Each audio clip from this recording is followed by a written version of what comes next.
What is up? Welcome to MyFi. Glad that you're here. I got a great episode for you today with my friend Gabe Larson, who is basically the band Waldemar. And they just released a new record. We're going to get into it. You're going to love it.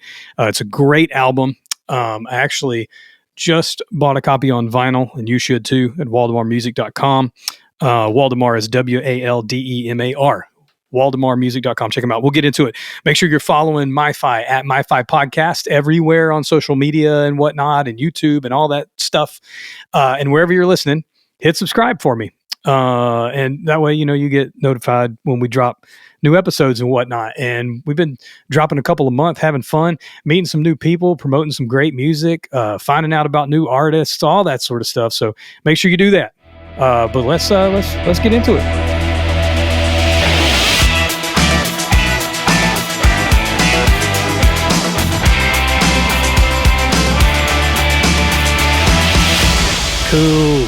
Cool.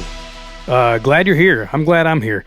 Got something fun I want to talk about, and then we'll get to record of the episode, record of the week, and then we'll get into it with Gabe Larson from Waldemar. But I got to thinking this week, and I don't even know why I picked this topic for the beginning of the show, but I started thinking about like opening bands that were really great that I've seen. Like, I remember why. Because Waldemar really reminds me a lot of Bon Iver. Was one of the bands, and I was listening through the whole record, which just came out on May 5th. I was listening through the whole Waldemar album, and I heard bands like War on Drugs and Bon Iver, and I went, I saw Bon Iver open up for Wilco years ago, right when the first Bon Iver record came out, Forever Emma ago.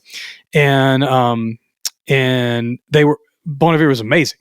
They were in a white van I saw parked outside. They were all standing outside, and people were talking to them, before the show and everything. And we went to eat. We came back, and Bon Iver had already started, so we were running a little bit late for the opening band. But that happens sometimes. And so we just noticed like there weren't a lot of people in the lobby, and we went inside, and it was really quiet, and everybody was just sucked in, and rightfully so. The moment was just amazing. Bon Iver killed it. They got a standing ovation as an opening band, which is just crazy to me, but killed it. So it got me thinking about favorite opening bands. So obviously that was one of my favorites, Bon Iver opening for Wilco. That was fantastic. Another situation that I was reminded of, I saw the Cult open up for Guns N' Roses. Love the Cult, love Billy Duffy as a guitar player. Was really stoked that the Cult was opening for Guns when I saw them. It was like the first leg of the Not in This Lifetime tour just a few years ago, maybe 2016-ish, something like that, 2016, 2017, whatever it was, in Atlanta, Georgia. And that was amazing. The Cult's awesome. Love their records. I think it was the record Love that Rick Rubin did. If you don't into them, sometimes people know they had a hit, Firewoman. She Sells Sanctuary was a hit for them. Sun King was a big song for them. They've had a lot of success, but I'm surprised sometimes not a lot of people know about the Cult. Great band. A couple of years ago, right after the pandemic, I went and saw the Struts with my friend Pierre, and Starbenders open. Now, I got on the Starbenders through a vinyl factory in Athens, Georgia. I had visited, and they had given me some samples of things that they had done to listen to. And one of them was a Starbenders EP called the Julian EP, which is fantastic. I listened to it. I'm like, this band's amazing. And then I found out they were from Atlanta. It took me a while to see them, but I finally eventually saw them open up for the Struts, and they are killer. Great opening band. I always love when I see the opening band, and I'm like, ooh, this headliner, they better bring the noise. And they usually absolutely deliver. You know what I'm saying? But Starbenders, Bon Iver, both of those were bands, and I'm like, whoo, Wilco better bring it. The Struts better bring it. And they did. No doubt. But I was really impressed by Starbenders as well. They're a great band from Atlanta. If you're not following them, check them out.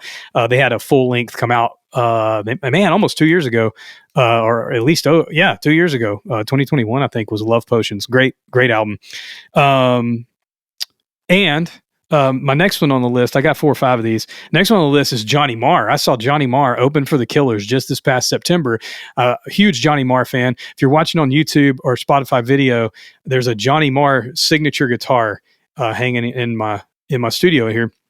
I love Johnny Marr and the Smiths. Always wanted to see him. I had tickets to see him, and then the pandemic happened, And because he's, from Europe, he tours Europe a lot, but he doesn't tour the States a lot, especially as a solo artist. I thought, well, that's it. I'll never get to see him.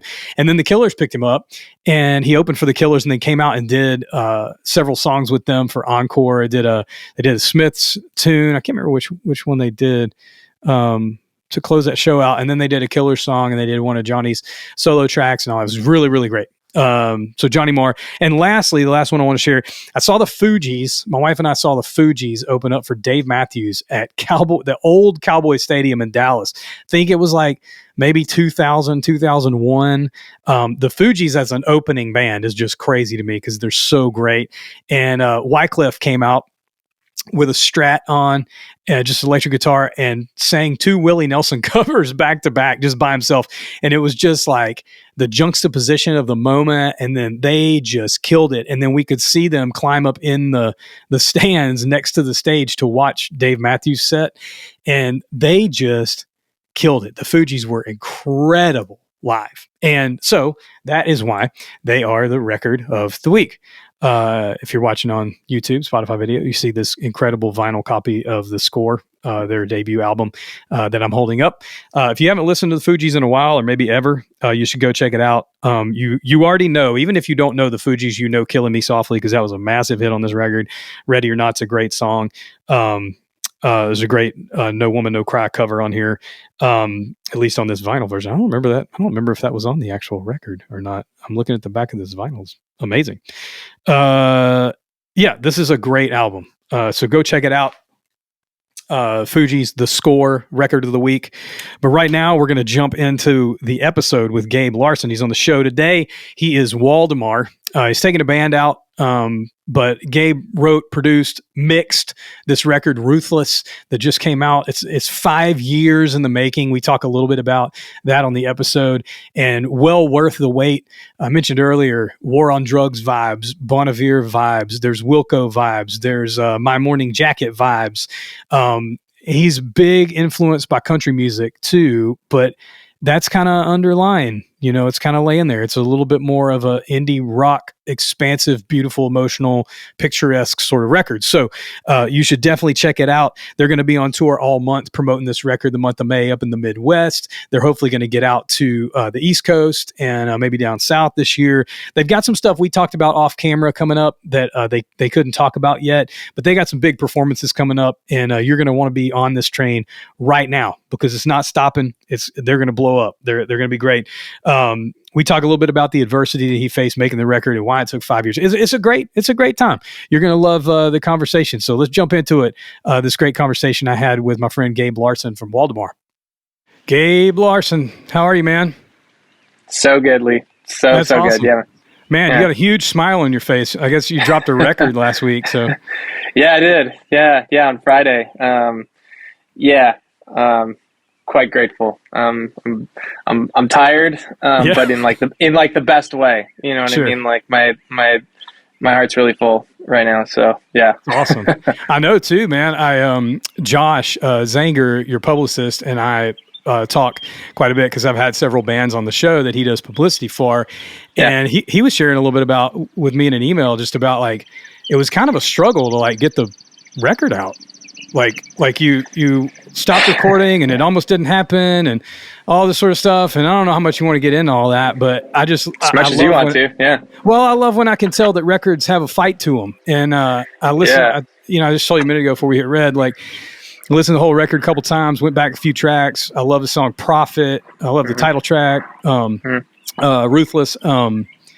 But yeah, you can feel the fight in the record, and it feels like it's got some age on it, which is kind of rare. I feel like at first listen to me for records. So I mean, share as much as you want, dude. I want to know, like, how did it come to fruition, and what were you up against? He said something about you were like building a studio or a barn or something in the process. And, I mean, it was like crazy stuff. Yeah. I mean, this record put me through the ringer for sure. The total process from start to finish on making this was a five-year process. Which is silly. Like, nobody should work on a record for 5 years. It's way too long.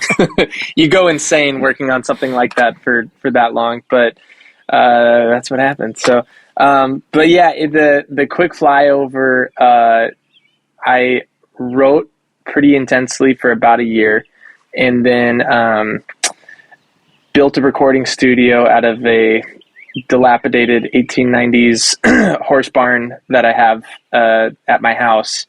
And whenever I tell people there's a horse barn at my house, I feel like everybody imagines this like bucolic, like, oh, he lives in Wisconsin. Of course they just have barns there or whatever. It's like not like that. It's like imagine kind of a wooden garage with holes everywhere, and it's like kind of 2 stories. Like it was not, there was no sex appeal to it at all. But yeah. But anyway, yeah, built a studio with my brother Nick, and it took us 2 years to build the studio, and then another 2 years after we finished the studio to record and mix the record. We engineered the whole thing. I mixed the whole thing. Nice. My buddy Mike Noyce mastered it, but that's the only part of the production process that I wasn't directly involved in, and I still had him do like, I think it was 4 or 5 revisions on the masters, which if you're familiar at all with getting a record mastered is like, oh yeah, very not really kosher. Like thankfully it was a friend. Otherwise I probably would have made him really mad. Like, but at that point my head was just so deep down the rabbit hole. I don't know, but anyway, but yeah, so that's the brief flyover. But yeah, it was a a long, hard process. I mean, the other thing about that is for like the 2 years that we were building the studio and the 2 years that we were making the record, I thought that we were going to get done the next month for like 4 years straight. Oh my God. On everything. So it was like, emotionally, it was just like ridiculous. 'Cause like, just like completely unrealistic expectations in so many ways. Like when we started building the studio, I was like, okay, Nick, my brother Nick, I was like, all right, we're going to get in there. We just got to do this, this, and this. It should just take us a month, right? And then like halfway through that month, we realized that we're not anywhere close, and then like be like all disappointed, and then like kind of pick myself up and be like, okay, new goals. Okay, next month's the month. We're going to get this done, this done, this done, this done, and then it'll be done.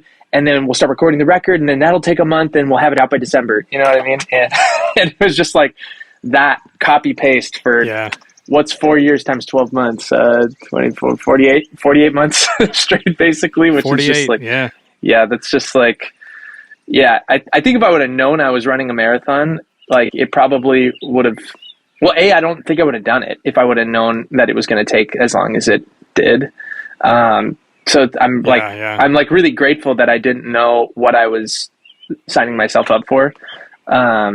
Sure. Because I probably would have just been too dejected at the starting line to actually commence, you know. But I'm so grateful that I had no idea what I was getting myself into, because eventually it was just too late to turn back. You know what I mean? And there was only one way. Yeah. So, but now you're in Wisconsin. Oh, I'm sorry. Go ahead. No, that's it. Yeah. Go for it. Well, you're in Wisconsin. Is that where you're from originally?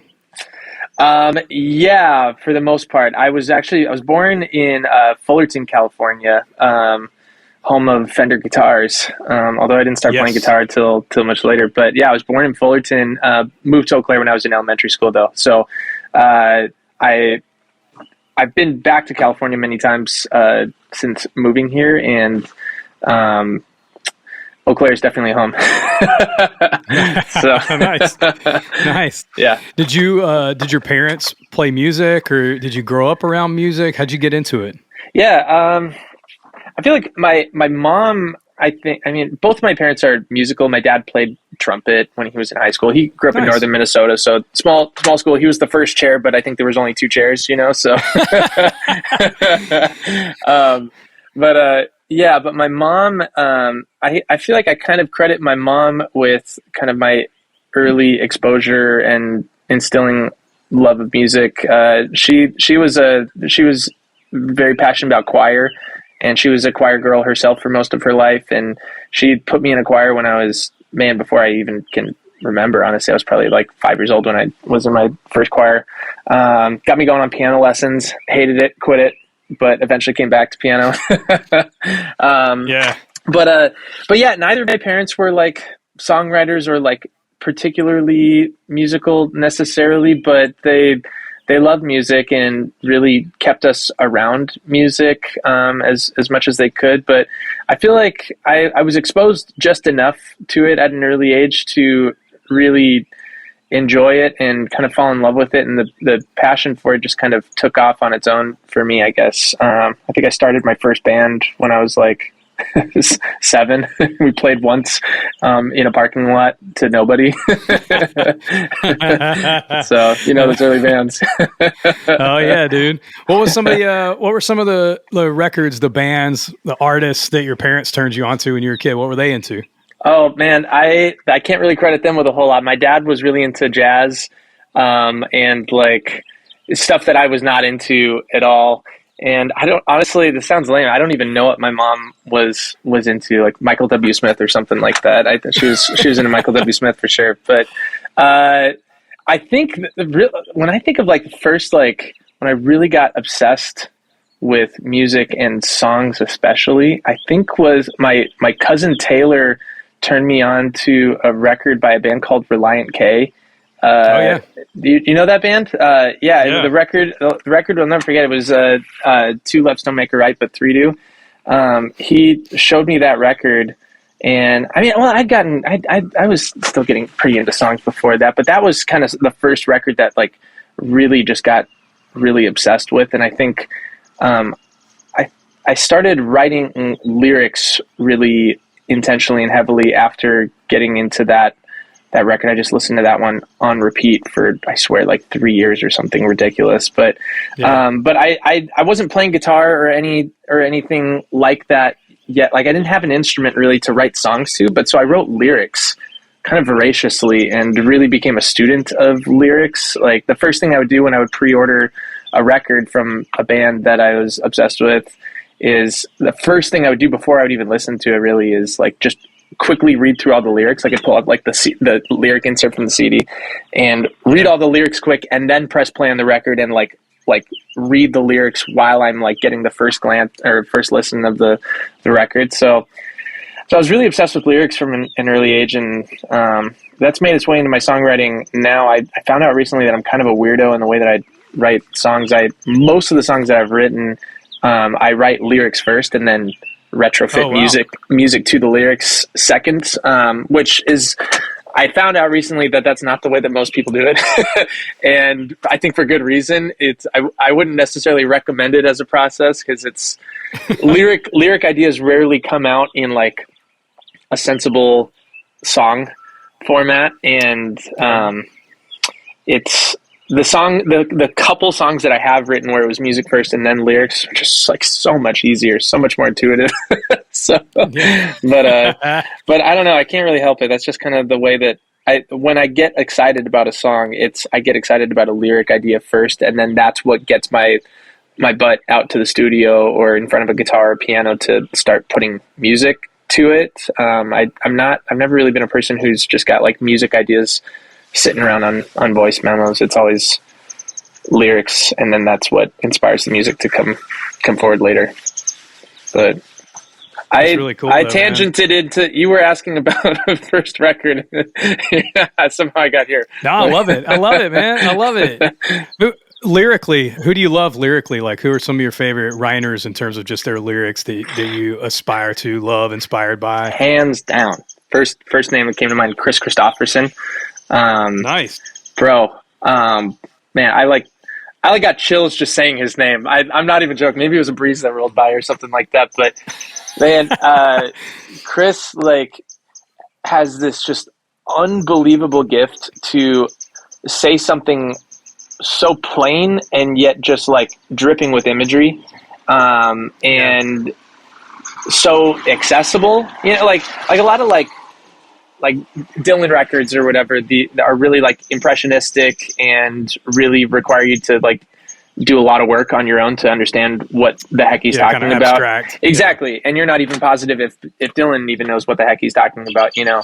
And the thing that I love about Kristopherson songs is that they're so accessible. You know what well, most of them, but still, like by and large, 99% of songs that Kris Kristopherson has written, you know exactly what he's talking about at the first listen, and yet it's like red meat. It's the lyrics just have layers and layers and layers to ponder and mull over, and depths to explore and stuff, which is such an incredible talent to give something that's so simultaneously accessible and deep all at the same time. So yeah, I love Kris lyrics. Willie Nelson's my favorite artist of all time. And he's also got that gift as well. So yeah.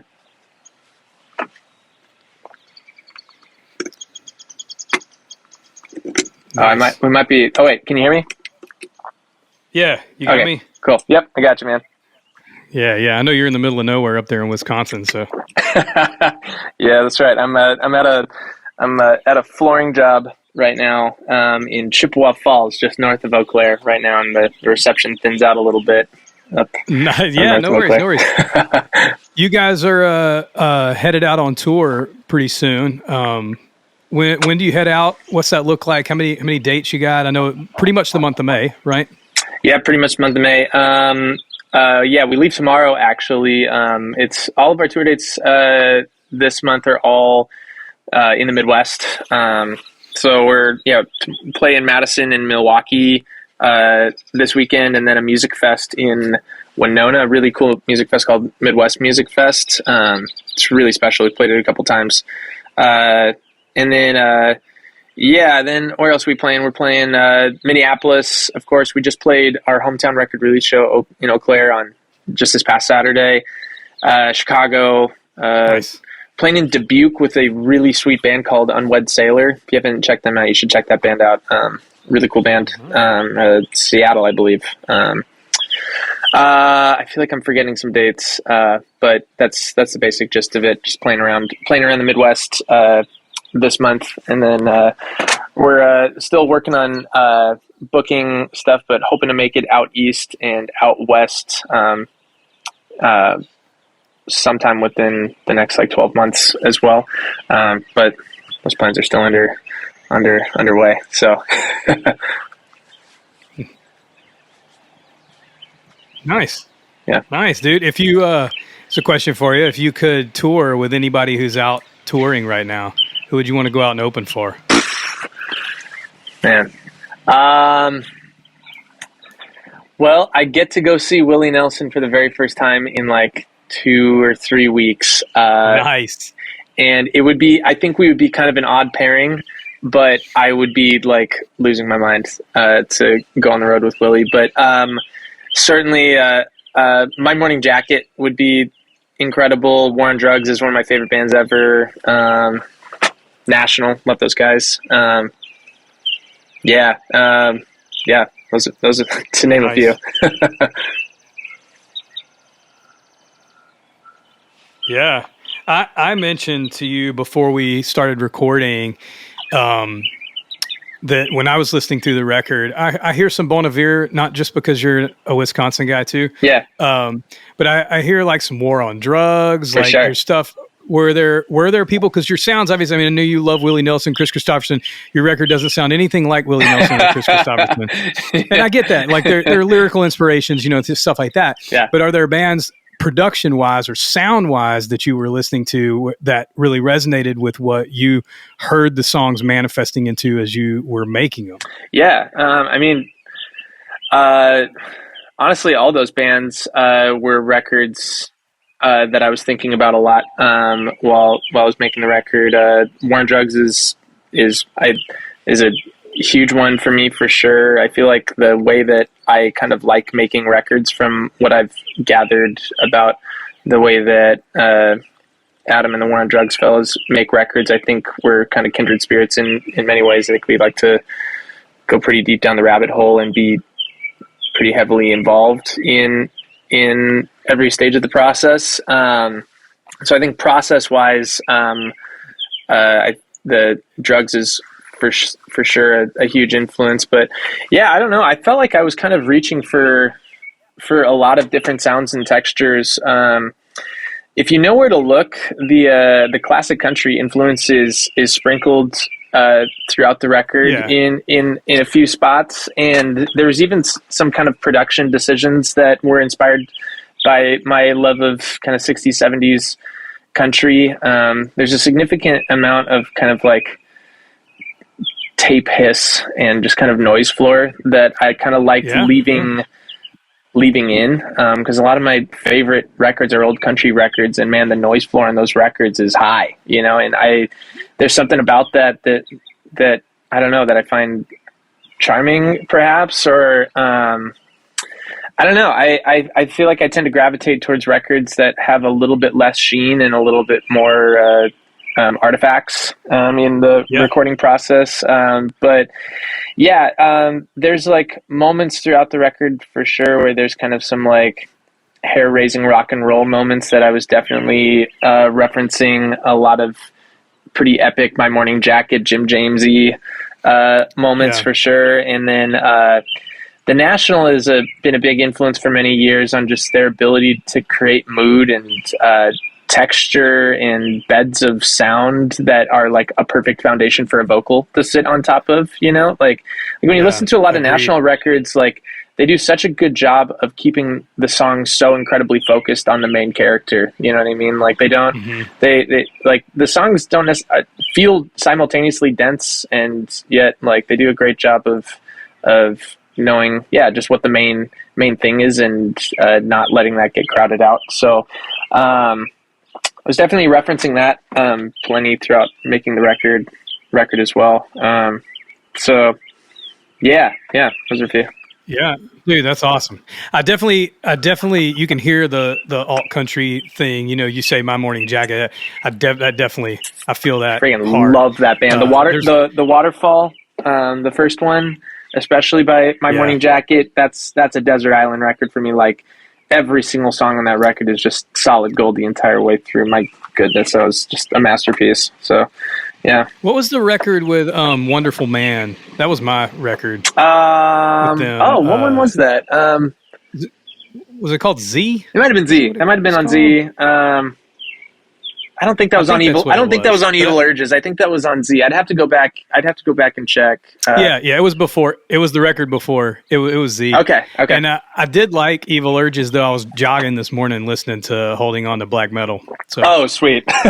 Yeah, so good. Great record for sure, man. Yeah. I love all this. I can't imagine what you're sitting in right now, working on something for 5 years that's like finally in front of people. And you obviously have some momentum. I mean, it's rare to me to talk to a publicist for an artist who's releasing what looks like their first record. Were you touring or doing something solo before? Like, because it seems like you have a following and a connection, you know, and a lot of momentum. Yeah, well, that means a lot. I kind of feel that a little bit. Yeah, I mean, we put out an EP like 6-7 years ago now, before this record, and toured like a little bit, like just basically around the Midwest. I mean, you can only really tour an EP so much; it's just not quite enough material. But yeah, I mean, we toured a little bit, but not that much. So yeah, I guess I don't really know how to explain it, but it feels like, well, you definitely have something going. There's definitely momentum behind the record, and it's been built up for a long time. And so I'm stoked for you guys. Yeah, thank you. Yeah, did you press vinyl? You're gonna press vinyl of this? We do. Like, I'm a totally independent artist right now, and so I had to pinch my pennies, because vinyl, as you probably know, is quite expensive to manufacture. But this felt like a release that, even just for me, I wanted to be able to like hold a physical copy of this thing. I love vinyl. Sure. I'm a huge vinyl collector for sure. But yeah, I spent a lot of time on the packaging and design of the vinyl stuff. It's all Waldemar songs are way too long, and so it's double vinyl too. So couldn't fit it onto one. So yeah, we got vinyl. Nice. Well, is it available for pre-order, or can you get it now? You can get it now. It's in hand. Yeah. I'm kind of starting to. I'm not running out, but I'm almost running out, which is sweet. I'm really grateful for that. I mean, we'll make more. I'm probably not supposed to say that, make people think that supply is low. Hurry up. So you can forget I said that. Well, I'm going to buy one right now, and we're recording this days before this episode's going to release, so I will have already gotten mine before anyone Killer. Back, Yeah, so. yeah. Put it out in the mail. Yeah. What was the first record you ever bought? I mean, you're a CD guy. You're a CD era. Yeah. I'm assuming from what you said earlier. It's funny now for me. Like I grew up. I'm 44, so I went through everything. My first piece of music I ever purchased actually was a cassette, but my parents bought me Thriller on vinyl for my fifth birthday. Oh, sweet! Good first record. And I still have that copy of Thriller. They bought it at a Walmart in like nowhere, Louisiana. Yeah. And then I purchased with my own money Bobby Brown, "Don't Be Cruel." Okay, which sweet. You're probably too young to remember, R&B guy. And then I bought the next week. I bought Def Leppard, "Hysteria," and Guns' "Appetite for Destruction" the same week. Dang, I was dude. an informed fourth grader with my That's very music informed. purchase. My gosh, I was still probably listening to kids' music as a fourth grader. Well, then my dad played guitar, and I got into rock a little bit early. But my mom did find the inside of the Guns N' Roses "Appetite" record, which was uncensored, and I didn't have it for very long. So busted. Yeah. And I talk to people on the show who are like iTunes. The first thing they ever bought and the only thing they've ever purchased were iTunes downloads. Oh, sure. Yeah. Because like people who were born in 03, they're 21. Or almost 21. They'll be 21 this year. Crazy.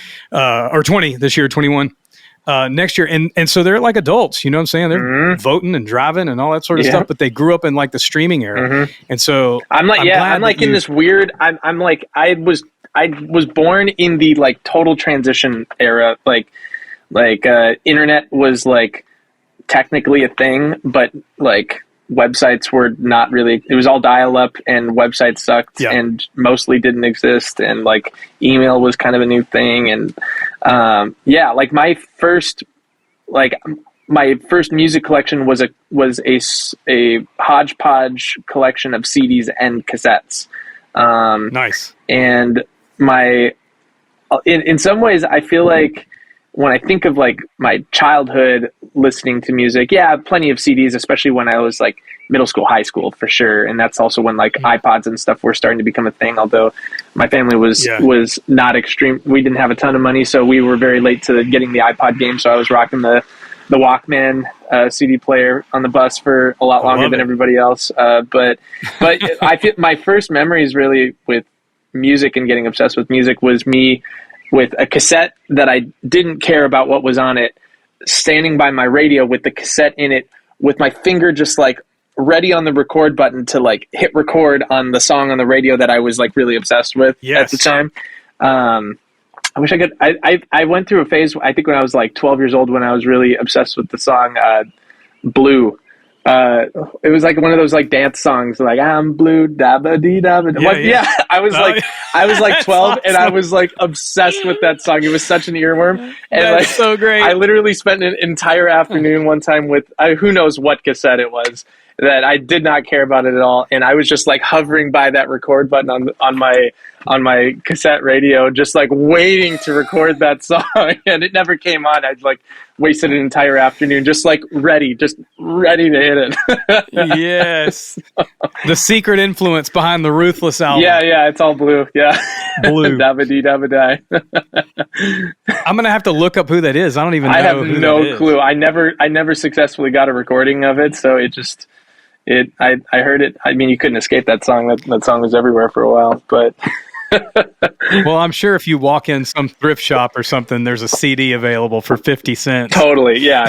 Well, it also probably landed on all the like, now that's what I call music, volume 23 or something like that. Yeah. You know what I mean? There's some song out right now that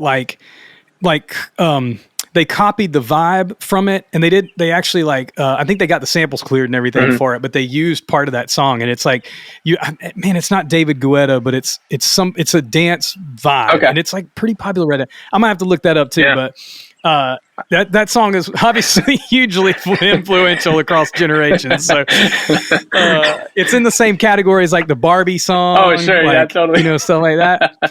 But it's that catchy thing. Nobody wants to admit that they're super into. Yeah, it's like you simultaneously love it and hate it all at the same time. Like you want to sing, but you also want to get it out of your head with everything. So. Yeah. Why is this so good? Why do I like this? And why do I hate Everybody it? has those songs. I used to call them guilty pleasures, but I'm too old to care. There are no guilty pleasures, just pleasures. Yeah, totally. What was the first like CD that you purchased? Do you remember? Man, honestly, I don't know if I can remember. I just have early memories of some CDs that I was obsessed with. I snuck a copy of 3 Cheers for Sweet Revenge by My Chemical Romance. That would have been one that my parents would not have wanted me to be listening to. I think I don't think I bought it. I think I had a friend of mine burn a copy of it for me, and I think I wrote like a different name on it just in case my parents found it, that they wouldn't know what kind of emo was I was listening to or something. But I mean, that record blew up when I was in I don't know, I think I was in middle school or high school when that record came out. I was probably in high school, but I don't know, when I was really young, I think there was like a DC Talk record that my uncle gave me or something like that I really loved a lot, but I don't even remember which one that would have been. But yeah, I think my uncle gave me a DC Talk record. That sounds familiar. But yeah. Are there modern artists that you're into now, man? I know we've talked about War on Drugs and I'm Minding Jacket, Bon Iver, sure. Obviously Willie, Kris Kristopherson, all that. Are there is there somebody now that you're like, oh, I just found out about this person and I'm obsessed, like, or just dig them? That's a great question. Man, I feel like whenever I go to the record store, I end up walking out with like 3 old country records. So that always kind of seems to be top of mind for me. But last year I got really, I guess it was last year or was it early this year? I can't remember. Have you listened to Beth Orton's Weather Alive record? You listen to that one? No. Incredible. Man, I read I'll get on that. I read a review of that record online, and there was some like little tagline from it that it was like, every song feels like a weather forecast. And I was like, wow, that what a line. Wow. And B, feels really true. It's like just a really meditative record. So I've been listening to that one a ton. I'm like late to the Wilco game. Everybody, I mean, Wilco's been amazing for forever, but I don't know. I never got into Wilco like around like Yankee Hotel Foxtrot when that one was coming out. I was not listening to Wilco at all, but I read both of Jeff Tweedy's latest books, like his memoir. Oh man, they're great. Holy cats, so good. How to Write One Song and what is it, like Go Back to Go Forward or something, whatever. It's Jeff Tweedy's memoir. You know which one I'm talking about? Yeah. Hurry up. We're trying to get there so we can go back or something like that. Something like that. Yeah. Whatever it is, but the book is great. Just can't remember the title, but yeah, I read both of his books and have just, I think combining that with reading his books, have also been going pretty deep into Wilco, lately. I'm actually looking at my vinyl cabinet right now, because there's a sleeper. It's the record with Art of Almost on it, and it's like just eluding me. There's so many Wilco records. It starts out with a song called Art of Almost. Dude, they're the band that I've seen the most. I've seen them 6 times. Oh, that's live. sweet. And it's always amazing. That record with Art of Almost on it, and I just recently had to shift stuff in my vinyl shelf, and now I don't know where all my Wilcos are pushed together somewhere. But anyway, it's a record. It was I think it came out right after right after Wilco the album. Oh, okay. It was Sky Blue Sky, Wilco the album, and then this record with Art of Almost on it. And the cover is really great. That song is the first song on the record, and it's like 7 or 8 minutes long. It's kind of expansive, and just amazing. It kind of reminded me of like and I don't know if this was an influential thing with them, but two of the guys from Wilco had just played on a solo album for Phil Selway from Radiohead. Cool. And Glenn Cochee, the drummer, and Pat Sansone, kind of the multi-instrumental guy, they ended up playing on Phil Selway's stuff. And that record, that Wilco record that I can't remember the name of, has some Radiohead vibes to it. So it's really interesting and really different to me from everything else in their catalog. So that's awesome. You should check that out. Yeah, for sure. Yeah.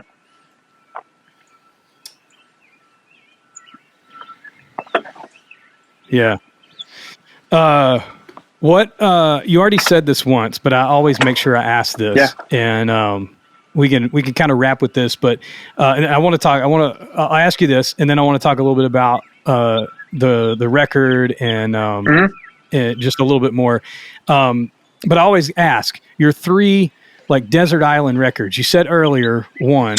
Yep. So you get 2 That's more. such a hard. Oh man, now I'm maybe regretting if I said that one. If because I mean desert island records for me. Whenever I say that, I'm imagining like 50 records, kind of. But whoever said that desert island? I mean, maybe maybe like who knows? You know, if you're able to bring 1 record to the desert island, why not 50? But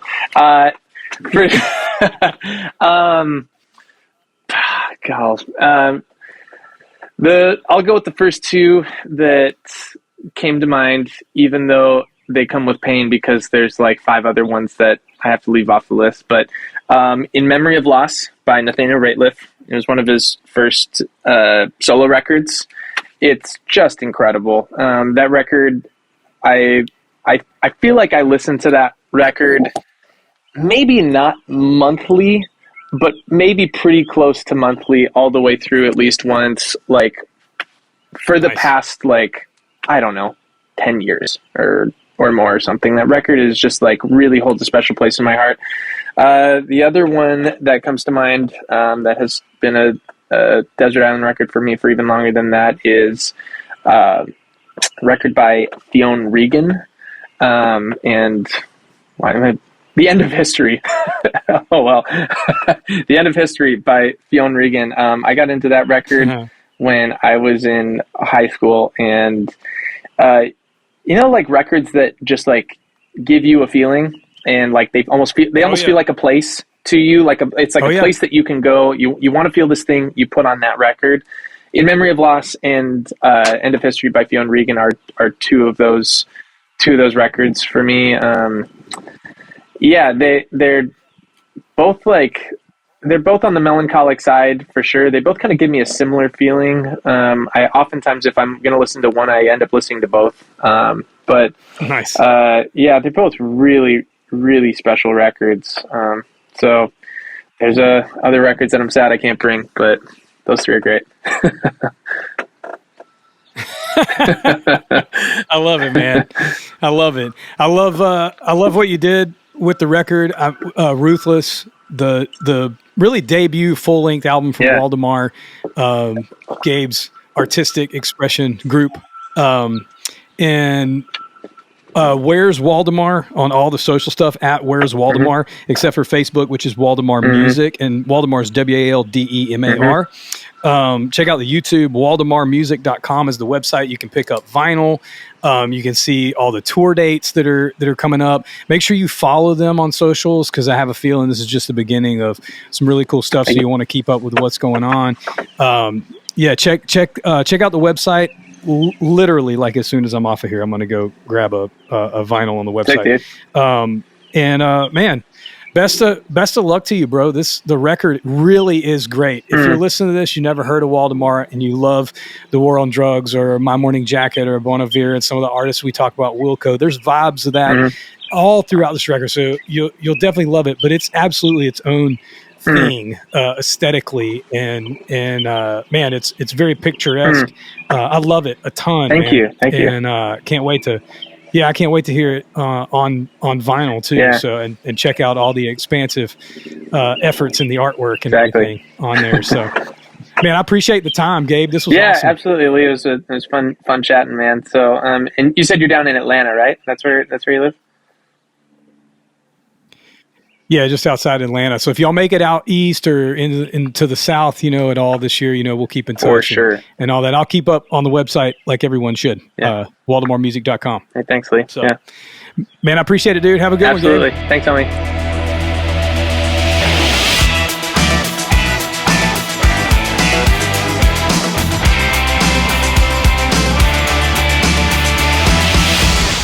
Man, awesome time hanging out with my friend Gabe there. Looking forward to hopefully seeing them live. I really want them to get down to the South and check them out live. I know they have some really, really cool opportunities coming up. I mentioned in the intro that we kind of couldn't talk about on camera yet, but trust me, they're super exciting, super fun.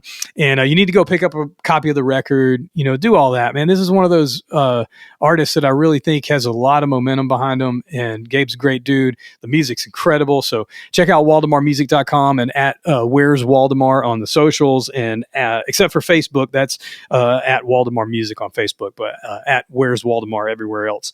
Man, follow us too. MyFi Podcast at MyFi Podcast everywhere. You check out MyFiPodcast.com for, all the info and episodes and blah, blah, blah. If you forget what our handle is on socials, you can get there. You can get to YouTube. You can get to all those sorts of things. We got another great episode coming up a couple weeks. So stay tuned, subscribe, hit those notifications. And until next time, have a good one.